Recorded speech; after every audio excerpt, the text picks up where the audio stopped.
Happy Wednesday. Time to check in with Burlington Mayor Marianne Meed Ward virtually via Skype. Good morning. Good morning, Bob. How are you? Good to see you. Great news this morning.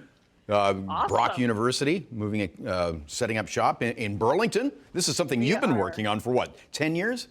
10 years. It's been a goal of mine to get an undergraduate faculty. We already have graduate university here, of course, DeGroote. We have great partnerships with McMaster and Mohawk, but it's really awesome to see an undergraduate faculty coming to Burlington. So very, very excited. That's fantastic. So still trying to figure out where to set up, but they're looking for something accessible, access to the QEW and the Go hubs.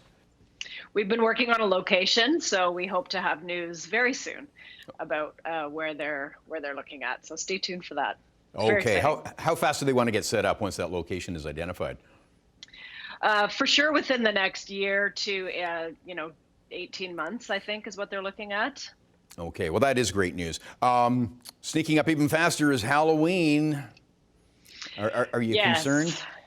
Well, we won't be handing out Halloween candy. We have decorated our front, and my neighbors, I see them out every day doing Halloween walks to check out the decorations. But Halloween is not banned.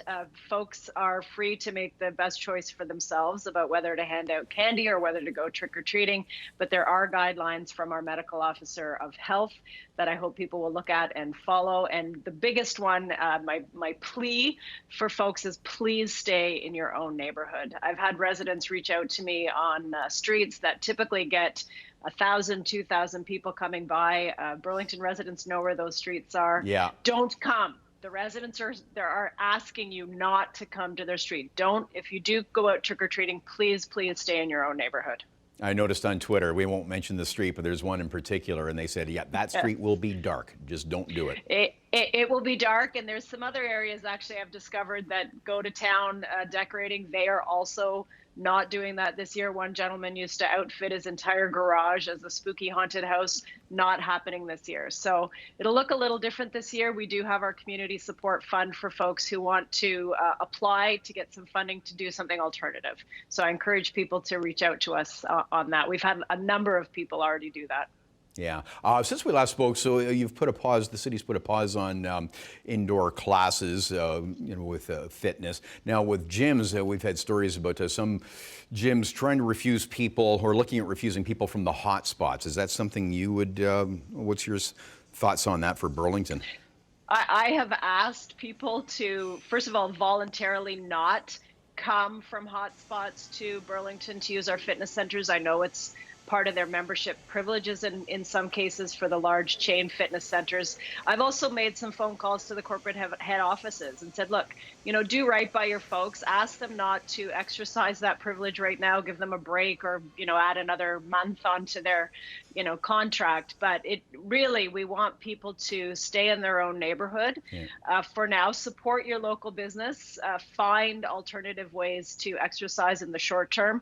This is a month that we're looking at. And you're talking restaurants and bars as well, not just gyms? We're asking people to stay in your neighborhood and support your local business. Yeah. Support the businesses. They need you now more than ever, especially in those areas that are locked down. And we're really trying to avoid getting rolled back into stage 2. So help us out and help your own local businesses out too. Right. So we had a story last night. So the Associate Chief Medical Officer, Barbara Yaffe, was talking about concerns with the COVID numbers in Halton and the pandemic response unit that was quickly set up at Joe Brandt was brought up, and she wasn't aware of it. So thankfully, there hasn't been a need for it. Well, it's been all over the news, and yes, thankfully there has been no need. We don't want to have to use it, but we're really glad that it's there for us if we need it. It's also to take some pressure off the hospital. If we do see a surge in COVID-19 patients, we want a place to obviously house them safely, but we also don't want to have to cancel elective surgeries. And that's what happened early in the pandemic to create capacity in the hospital. We don't want to go back there.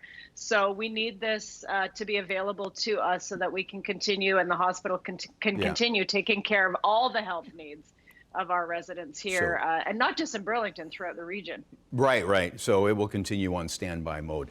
All right. Well, thank you so much. Good to talk to you, and we'll do it again next Wednesday. Great to be Marianne here. Meed Ward. Thanks a lot. And again, congratulations on the Brock deal.